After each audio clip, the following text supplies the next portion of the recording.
সুপ্রসত ভাই বোনেরা, স্বাগত জানাচ্ছি আপনাদের প্রিয় অনুষ্ঠান সোনালী প্রান্তরে। আশা করি আপনারা যে যেখানে আছেন ভালোই আছেন।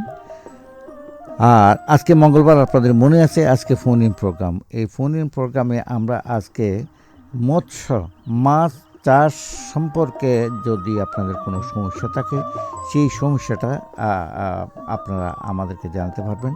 আগে যেভাবে আমরা আপনারা প্রশ্ন করতেন মোবাইল নাম্বারে, সেই মোবাইল নাম্বারটা আপনাদের অনেকের জানা আছে। আর নতুন যারা যুক্ত হবেন তাদের জন্য বলবো, সেই মোবাইল নাম্বারটা হলো 018127713333। যারা আমাদের সাথে এবার নতুন যুক্ত হতে চাইবেন তাদের জন্য আবারও বলছি 018127713333। এই নাম্বারে আপনারা ফোন করে আপনাদের মাছ চাষের যদি কোনো সমস্যা থাকে সেই সমস্যার কথাটাও বলতে পারবেন। আজকে আমরা যেহেতু আগে আমরা ঘোষণা করছি মাছের ব্যাপারে আমরা আলোচনা করব। মাছ চাষ এবং এই বিষয়ে আলোচনা করার জন্য আমার সাথে উপস্থিত আছেন জনাব মোহাম্মদ রায়হান হোসেন, ঊর্ধ্বতন বৈজ্ঞানিক কর্মকর্তা, সামুদ্রিক মৎস্য ও প্রযুক্তি কেন্দ্র, বাংলাদেশ মৎস্য গবেষণা ইনস্টিটিউট, কক্সবাজার। আপনাকে স্বাগত জানাচ্ছি আমাদের এই অনুষ্ঠানে। ধন্যবাদ। হ্যাঁ সুপ্রিয়া ভাই বোনেরা, আপনাদের সাথে একটা ফোন আসছে, এটা একটু নিই, তাহলে কি বলতে চাই। হ্যালো,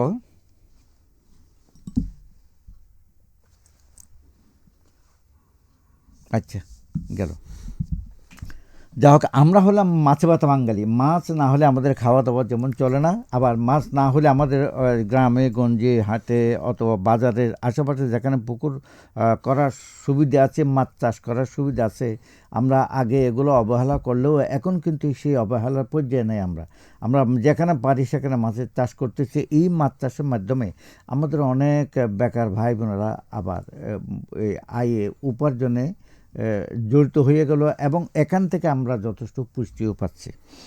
আর আজকে যে বিষয় সেটা হলো আমাদের মৎস্য খাতে অর্জিত সাফল্য এবং টেকসই উন্নয়ন।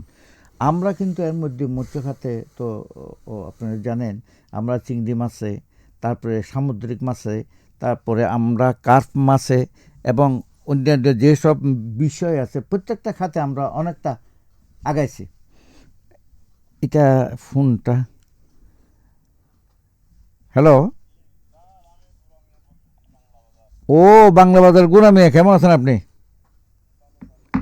আচ্ছা, ভালো হয়ে যখন আছেন তা আপনার সমস্যা কথাটা বলেন আবার।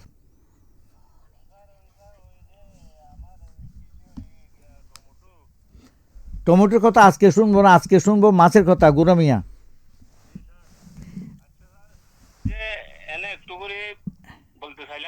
না, আজকে একটু করেও শুনবো না, আগামী মঙ্গলবারে কৃষির বিষয়ে যখন কথা হবে তখন শুনবো।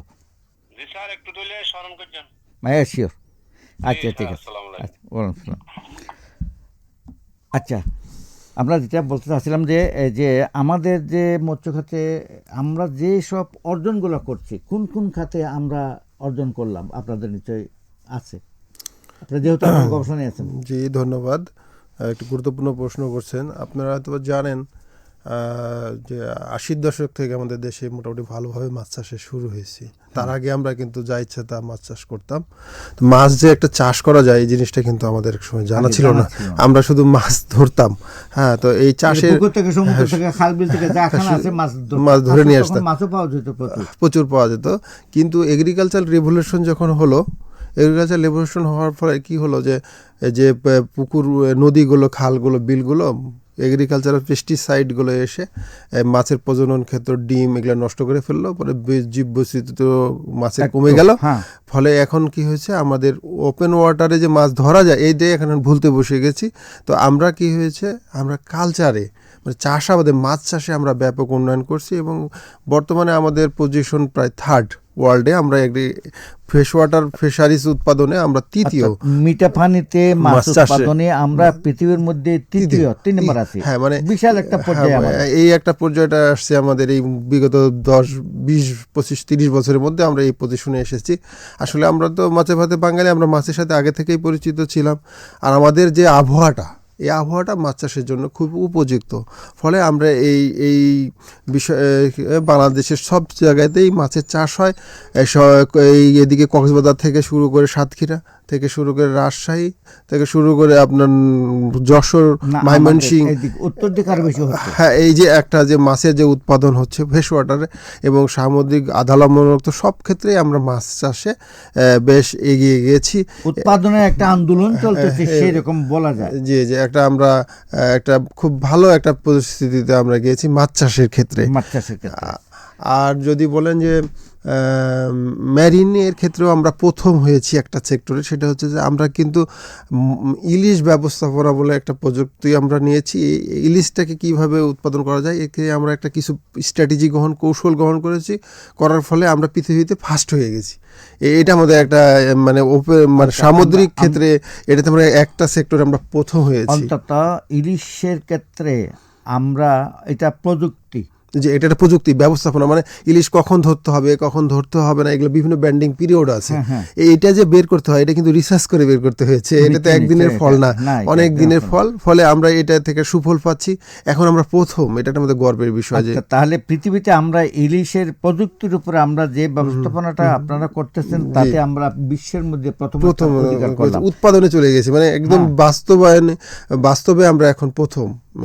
জি, তাই এটা মৎস্য ডিপার্টমেন্টকে, অর্থাৎ মাছের সাথে, গবেষণার সাথে যারা জড়িত, যেসব গবেষণা এর সাথে জড়িত ছিলেন, তাদের আমরা অনুষ্ঠান পক্ষ থেকে ধন্যবাদ জানাই। আমাদের একটা পর্যায়ে তারা নিয়ে গেছেন, অর্থাৎ পৃথিবীতে দৃষ্টি আকর্ষণের মতো একটা জায়গায় চলে গেছে। আমরা আবার, আপনি বলছেন সাদাপানিতে আমরা মাছ উৎপাদনে আমরা তৃতীয়র মধ্যে আসি, অথচ আমাদের ছোট দেশ উৎপাদন অনেক বৃদ্ধি করেছেন আপনারা গবেষণা। আর যারা আমাদের উৎপাদনের সাথে জড়িত আছে, আমাদের মৎস্যজীবী ভাই বোনেরা, তাদেরকে আমরা এই আমাদের পক্ষ থেকে ধন্যবাদ জানতে চাই।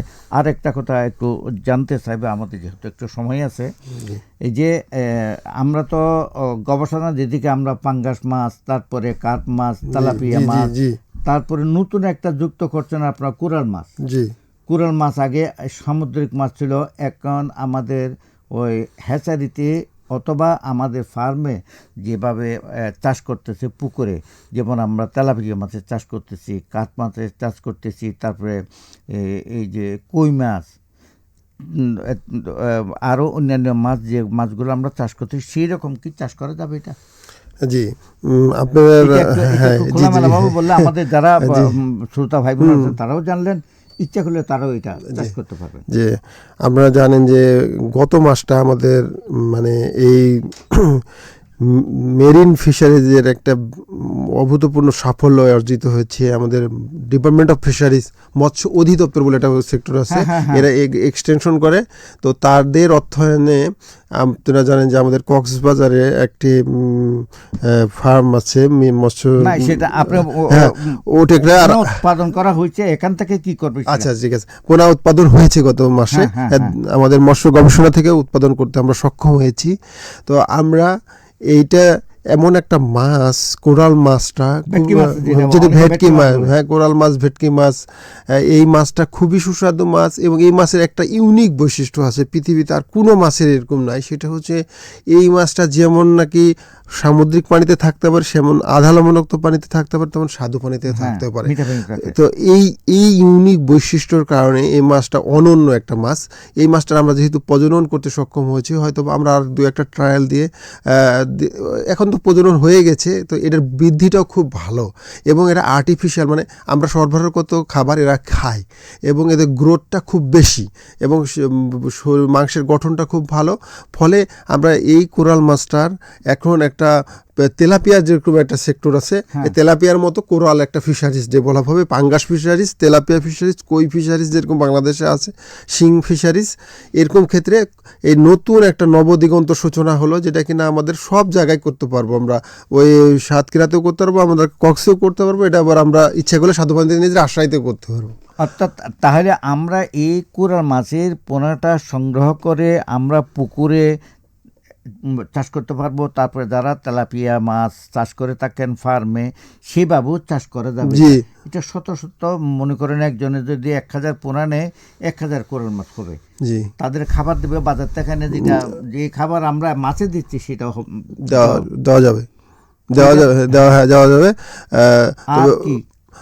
আর হচ্ছে যে এটার একটা সময় সুবিধা আছে, যেমন ধরলাম যে একটা আমরা প্রায় 10-15 বছর আগে আমাদের স্যার আবুল হোসেন স্যার এখানে ছিলেন, আপনারা চিনেন। তো স্যারের একটা প্রযুক্তি আবিষ্কার করেছিল, তেলাপিয়ার সাথে কোরালের একটা আমাদের কো কালচার আছে, যে তেলাপিয়া বাচ্চাও প্রচুর উৎপাদন করে আর কোরালে ওই বাচ্চা খায়।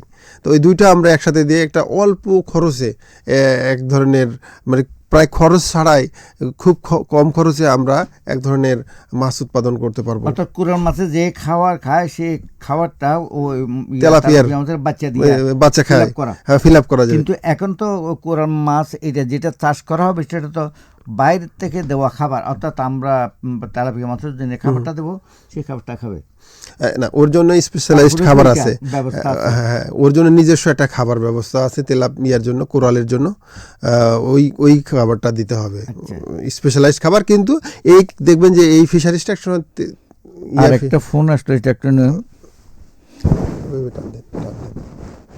হ্যাঁ লাউড। হ্যাঁ হ্যালো,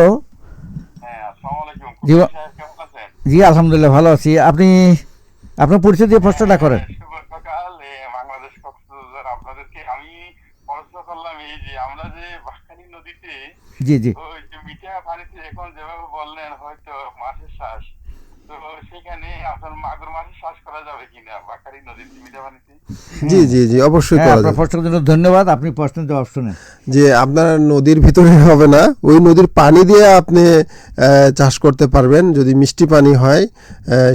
শিং মাছের কথা তো বলছেন? হ্যাঁ, মাগুর মাছ, হ্যাঁ মাগুর মাছ সম্ভব, তবে ওটার লবণাক্ত হওয়া যাবে না। পানিটা বাঁকখালী তো কিছু কিছু জায়গায় আধা লবণাক্ততা আছে, স্বাদু পানিতে করতে হবে আর কি, স্বাদু পানিতে এটা করতে হবে, করা যাবে। আচ্ছা, আরেকটা কথা আছে যে কতগুলা নেট কালচার, অর্থাৎ বক্স করিয়া, বড় বড় বক্স করিয়া এখানে বাইরে নেট দিয়া খাঁচায় মাছ চাষ ক্ষেত্রে আপনি এখানে বাঁকখালী নদীতে শিং মাছ না করে, আপনি যেহেতু নদীর কোথায় বলতেছে ওই জায়গাটা, বাঁকখালী খালে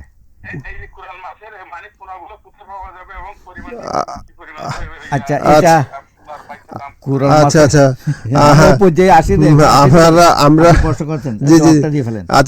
এটা আপনার আমাদের মৎস্য গবেষণা ইনস্টিটিউট আছে, ওই যে লাবণী পয়েন্ট, হ্যাঁ, যে এখানে আপনি এফআরআই আপনি আসলে আপনাকে আমরা আমাদের হ্যাচারি থেকে পোনা আপনাকে দিতে পারবো।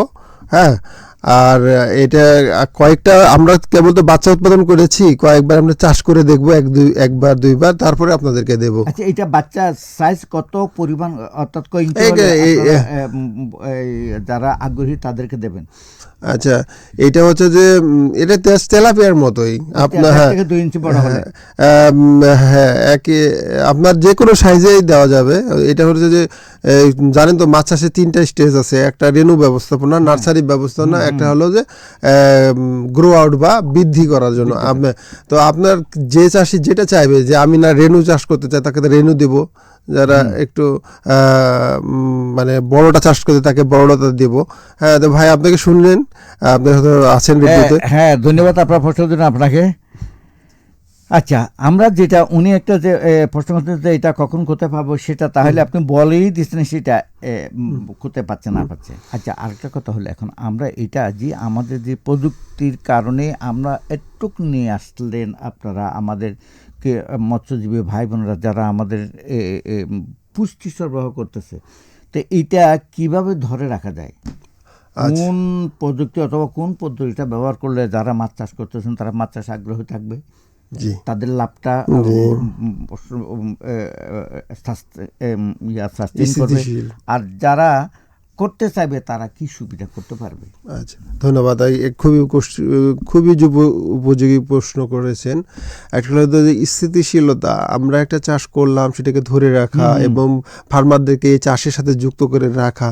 কারণ আপনারা হয়তো জানেন যে ফার্মার 1000 বছর ধরে ফার্মাররা কি করছে, ফার্মারদেরকে কিন্তু আপনি ইচ্ছা করে রাখতে পারবেন না, যেটাতে লাভ পাবে, তারা মার্জিন ভালো হবে সেটাতেই থাকবে। তারা কষ্ট করে এটা করবে, হ্যাঁ, যদি লাভ না হয় সে কিন্তু সুইং করে অন্য জায়গায় চলে যাবে, মানে অন্য সেক্টরে চলে যাবে। তো আমাদের এই মাছ চাষের অদ্ভুত সম্ভাবনা আছে। আপনি হয়তো দেখেন যে গত 20 বছর ধরে মাছের কিন্তু দাম নিয়ার অ্যাবাউট, দেখেন রুই মাছ, কাতলা মাছ ওই 350, 300, 250 এর মধ্যেই আছে। কিন্তু সেখানে দেখেন যে অনেক মাংস, গরু টরু এগুলো অনেক দাম বেড়ে গেছে। কিন্তু আমাদের মাছের আসলে উৎপাদনটা যে ওই লেভেলে আছে, খরচটা ওইরকম আছে, কিন্তু দামটা বাড়ে নাই। হ্যাঁ, ফলে মনে করেন প্রফিট লেভেলটা, আমাদের মার্জিনটা কমে গেছে। না, আমাদের মার্জিনটা প্রফিট বাজারে যে দামে আমাদের যারা উৎপাদক আছে, মৎস্য উৎপাদন করতেছে, তারা যেই দামে বাজারে আনতেছে, বাজারে তো আর যারা ফার্মে মাছ উৎপাদন তারা তো আনতেছে না, মধ্যখানে আর একটা লোক গিয়া ওইটা তাদেরকে কিনে নিয়ে আসা বাজারে দামটা বেড়ে আনতেছে। তো আরেকটা সেক্টর, এটা ঠিক আছে। আরেকটা বিষয় হচ্ছে যে মাছের 2টা লিঙ্ক আছে, একটা হলো পিছনের অংশ, একটা সামনের অংশ, ফরওয়ার্ড ব্যাকওয়ার্ড যে লিঙ্কেজ। ব্যাকওয়ার্ডে যে জিনিসটা থাকে সেটা 2টা বিষয়, 3টা বিষয় থাকে। 1 নম্বর হলো মাছের খাদ্য, মাছের পোনা আর মাছের লেবার আর অন্যান্য খরচ। এই যে 3টা সেক্টর আছে, এই সেক্টরের ক্ষেত্রে বাংলাদেশে একটা জিনিস হয়ে গেছে যে আমাদের মাছ খাদ্যর দামটা আমাদের বেড়ে গেছে, ফলে আমাদের উৎপাদন খরচটা একটুটা বেড়ে গেছে। তো এটা স্থিতিশীল করতে গেলে আমাদেরকে এটা নিয়ে আরও গবেষণা করতে হবে যে কত কম খরচে ভালো মানের খাদ্য তৈরি করে অল্প টাকায় বিক্রি করা যায়। ফলে কি হবে, আমাদের মাছের উৎপাদন খরচটা কমে যাবে, ফলে চাষিরা কি হবে, এই মাছ চাষে আগ্রহ হবে। মাছ চাষে আগ্রহ বাড়ানোর জন্য তাদেরকে বিভিন্ন ধরনের প্রশিক্ষণ দিতে হবে যে কিভাবে মানে যত উপযুক্তভাবে খাদ্য ব্যবহার করে মাছের মানে বৃদ্ধিটাকে। আমরা মাছের দাম, খাবারটা নিয়ে আমাদের মাছের উৎপাদন জড়িত, খাবারটার দামটা যদি আমরা কন্ট্রোল করতে পারি তাহলে মাছের উৎপাদন যেমন বাড়বে, যারা মাছ চাষের সাথে জড়িত তারাও উপকৃত হবে, আর আমরা যারা বাজার থেকে মাছ কিনে খাই আমরাও উপকৃত হব, যাতে বাজার দামটা ঠিক থাকে, স্থিতিশীল থাকে। আজ পর্যন্ত এমন অর্থাৎ কোনো মাছের দাম হঠাৎ করে বেড়ে গেছে এরকম আমরা শুনি নাই, দেখিও নাই।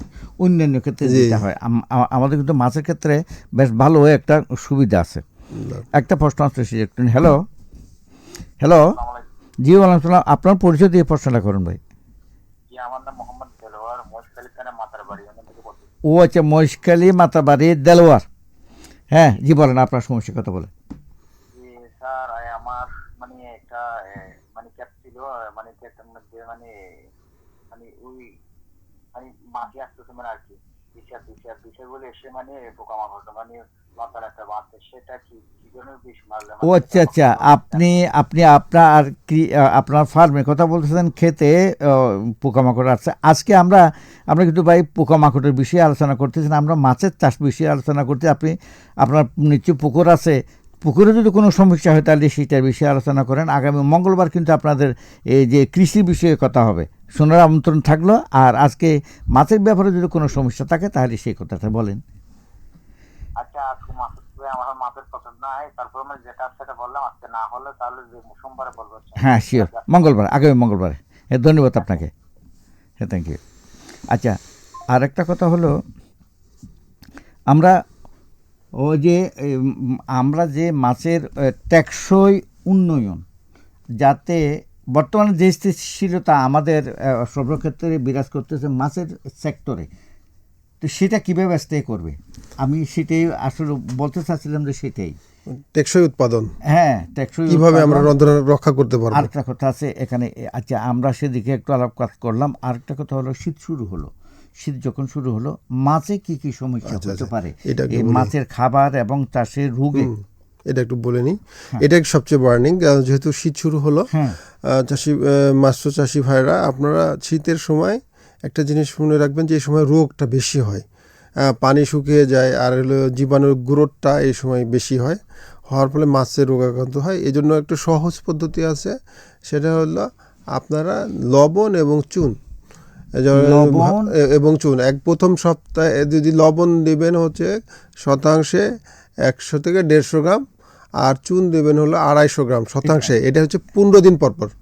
আজকে যদি লবণ দেন, তার 15 দিন পর চুন দিবেন, আবার 15 দিন পর লবণ দিলে আর এই রোগের আক্রান্তটা কমে যাবে। অল্প খরচে একটা মানে মানুষের ব্যবস্থাপনা, রোগ প্রতিরোধে আগে থেকে প্রিকশন নিয়ে যাওয়া, হ্যাঁ মাছকে রোগ থেকে মুক্ত রাখার জন্য এটা। এখন কথা হলো, আমরা লবণটা কিভাবে ব্যবহার করব, চুনটা কিভাবে ব্যবহার, আপনি তো এক কথা বলে দিন, আর একটু ক্লিয়ার করে পরিষ্কার করে বলতে হবে যে লবণ প্রতি শতাংশে 100 থেকে 150 গ্রাম বলছেন আপনি। তাহলে আমরা 10 শতক অথবা 20 শতক একটা জায়গার পুকুরের মধ্যে, ফার্মের মধ্যে আমরা কি পরিমাণ লবণ দেবো একটু বলতে হবে। এটি চাষি ভাই, আমরা যে জায়গায় যেখানে আছি সেটা হলো কক্সবাজার। এই অঞ্চলে মানুষ গন্ডাতে বোঝে ভালো, 2 গন্ডা, 1 গন্ডাতে 2 ডেসিমেল।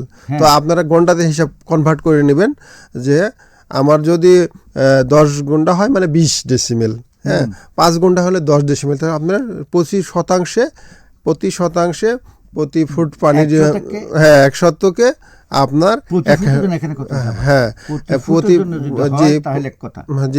প্রতি শতাংশে আপনার প্রতি শতাংশে দিলেই হবে 100 গ্রাম। তাহলে এক কানিতে পরে, এক কানিতে হলো কয় ঘন্টা? এক কানিতে হলো 20 ঘন্টা। 20 ঘন্টা মানে 40 ডেসিমেল। হ্যাঁ, তাহলে 40 এক কানিতে হলো 4 কেজি মতো পড়ে। জি জি, 4 কেজি মতো পড়ে। তাহলে এক কানি জমিতে, এক কানি পরিমাণ পুকুরে 4 কেজি লবণ দিতে হবে, ছিটিয়ে দিতে হবে, ছিটিয়ে দিয়ে দিলাম। আর এর 15 দিন পরে আবার আপনার এই 250 গ্রাম করে প্রতি ডেসিমেল, 250 গ্রাম। জি জি, তাহলে 1 ঘন্টাতে 250 গ্রাম হলে 1 ঘন্টাতে হলো 500 গ্রাম। জি, তাহলে 1 ঘন্টা জমির জন্য, 1 ঘন্টা 10 ঘন্টার জন্য সেভাবে গুণ করে যেটা হয় সেটা ছিটিয়ে দিতে হবে। না, ওটাকে গুলিয়ে নিতে হবে আগে, চুনটাকে পানিতে গলাইতে হবে, তারপরে ছিটিয়ে দিতে হবে, পানিতে ছিটিয়ে দেবে। 15 দিনে একবার লবণ আর একবার চুনা, তাহলে মাসে 2 বার হচ্ছে। জি, মাসে 2 বার। হ্যাঁ, সুপ্রিয় শ্রোতা ভাই বোনেরা, আপনারা শুনছেন আমাদের কক্সবাজার বাংলাদেশ বেতার কক্সবাজার থেকে সোনালী প্রান্ত কৃষি অনুষ্ঠান ফোন ইন প্রোগ্রামে আজকে আপনাদের মাছের সমস্যার কথা ছিল, সেই সমস্যার কথা আমরা আলোচনা করতেছি। আপনাদের মাছের ব্যাপারে যদি ফার্মে, খামারে, কোথাও পুকুরে যদি কোনো সমস্যা থাকে তাহলে সেটা আমাদের এই ফোন নাম্বারে বলার জন্য আমরা অনুরোধ করেছিলাম। ফোন নাম্বারটা হলো, আবার বলছি, 01812771333 এই নাম্বারে। আর আমরা এখানে তো আছি। আরেকটা কথা হলো, আমাদের কৃষক কিষানী ভাই বোনেরা কিন্তু অ্যান্ড্রয়েড মোবাইল ব্যবহার করতে পারে এখন, তো তারা আমাদেরকে সরাসরি দেখতেছেন এবং আপনারাও সরাসরি প্রশ্ন করতে পারবেন। আরও তারপরে আমরা মূল আলোচনা চলে যাচ্ছি যে আমরা রোগীর ব্যাপারে এটা বললেন চুন এবং লবণ, তারপরে খাবার ব্যাপারে কি বলবেন, খাদ্যের ব্যাপারে? এটা মনে রাখবেন, আমাদের সহজ ব্যাপার, শীতে কিন্তু আমাদের হজমটা কম হয়। তো শীতের সময় টেম্পারেচার যদি না থাকে আমরা কিন্তু খাবার, শীতের সময় হজমটা কম, কিন্তু মানুষেরা শীতের সময় ভাত বেশি খায়, হ্যাঁ এটার ভুল ভাতটা বেশি খায়। ভুল দেওয়া যাবে না, মাছকে এত খাবার খেয়ে না। ওরা তো মানুষরা ভুল করে, কিন্তু প্রাণীরা কখনো ভুল করে না। আচ্ছা, ওরা কিন্তু ওই পরিবেশ অনুযায়ী চলে, যখন টেম্পারেচার কমে যায় খাওয়াটা কমে দেয়। তো আমরা এমন পরিমাণ খাবার দেবো না, বেশি যদি খাবার দিই তাহলে অ্যাসিড তৈরি হবে পানিতে, গ্যাস হবে, মাছ মারা যাবে।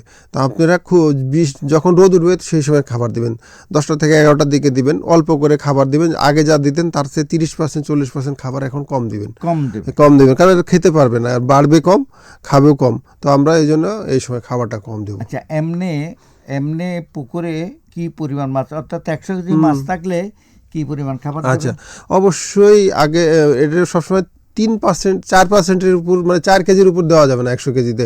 আপনার এখন দিতে হবে 1.5 থেকে 2 কেজি। আচ্ছা, তাহলে স্বাভাবিক সময়ে আমরা 100 কেজি অনুমানিক 100 কেজি মাছের জন্য আমরা 3 থেকে 4 কেজি খাবার দেবো। এখন দেব 2 কেজি। এখন দেবো 2 কেজি। তো এখন যে 2 কেজিটা দেবো সেটা কি একবারে দেবো না? তিনবারে দিলে ভালো হয়, 2বারে দিতে ভালো। 2বারে 11টায় একটা দিলেন, 3টার দিকে আবার একটা দিলেন, বিকেল 3টায় আর সকাল 11টায়। আচ্ছা, এখানে আপনি একটা কুয়াশা কথা বলছিলেন, যদি সকালে যদি কুয়াশা থাকে কম দিব, তখন দিব না, একটু রোদটা উঠলে।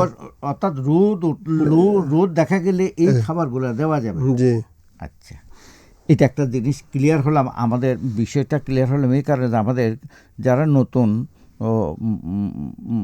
মৎস্যজীবী ভাই বোনেরা আছেন, যারা বেকারত্ব গোছানোর জন্য চেষ্টা করতেছেন, তারা যাতে ক্ষতিগ্রস্ত না হয় খাবার টাবার নিয়ে, সেই জন্য এই বিষয়টা একটু তুলে ধরলাম সুপ্রিয় ভাই বোনেরা। আচ্ছা, আমরা আপনাদের যদি সমস্যা থাকে সেটার জন্য তো আমরা ফোন করতে বলছি। আর একটা কথা একটু বলে রাখি, শীতকালে মাছের ঘাটা হয়, সেই বিষয়ে একটু যদি আমাদের যারা শ্রোতা ভাই বোনেরা আছেন মাছের, জি, এটা মানে সবসময় সহজ টেকনোলজি করতে হবে, মানে যত কম খরচে করা যায় সেটা বলে দিই। ওই মাছটাকে তুলে লবণ পানিতে গোসল করাতে হবে, এটা সহজ পদ্ধতি। লবণ পানিতে গোসল করাতে হবে, হ্যাঁ, একটু মানে লবণ একটু বেশি করে দিয়ে প্রতি লিটারে ধরো 100 গ্রাম লবণ দিয়ে গুলায় এনে ওর মধ্যে মাছটাকে লবণ পানি তৈরি করতে হবে, গোসল করাতে হবে। মাছকে নিয়ে তো সমুদ্র যেতে পারবো না, তাই এটা বালতিতে অথবা গ্রামে লবণ পানিতে, এটা মানে গ্রামীণ একটা সহজ পদ্ধতি বললাম। আর যদি সমস্যা হয় আমাদের সাথে চলে আসতে হবে, ওই মাছটা নিয়ে। দূরে আসার সময়ও সুযোগ হবে না, পয়সাও খরচ করার দরকার নেই। আপনি যেটা বলছেন সেটা আর একটু ক্লিয়ার করে ফেলুন। হ্যাঁ, একটা বালতিতে লবণ নিয়ে, হ্যাঁ, লবণ নিয়ে কয় লিটার পানি নেব? 10 লিটার পানির মধ্যে আপনার 100 গ্রাম লবণ দিয়ে, এটা লবণের পানিটা গোলাইয়া ওইখানে মাছগুলো গোসল করে আবার পুকুরে ছেড়ে দেব। আচ্ছা, এটা হলো নিরাপদ।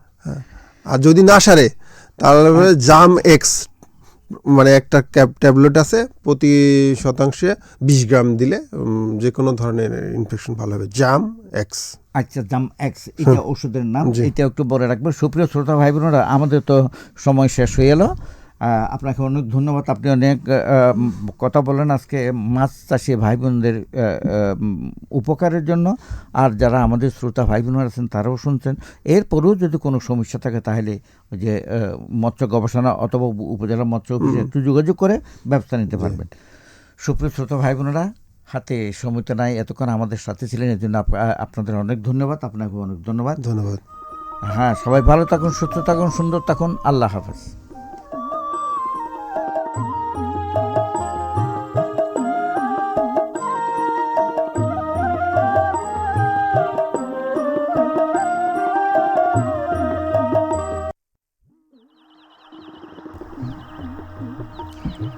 সুপ্রিয় শ্রোতাবৃন্দ, আপনারা এতক্ষণ শুনলেন কৃষি বিষয়ক ফোনের অনুষ্ঠান সোনালী প্রান্তর।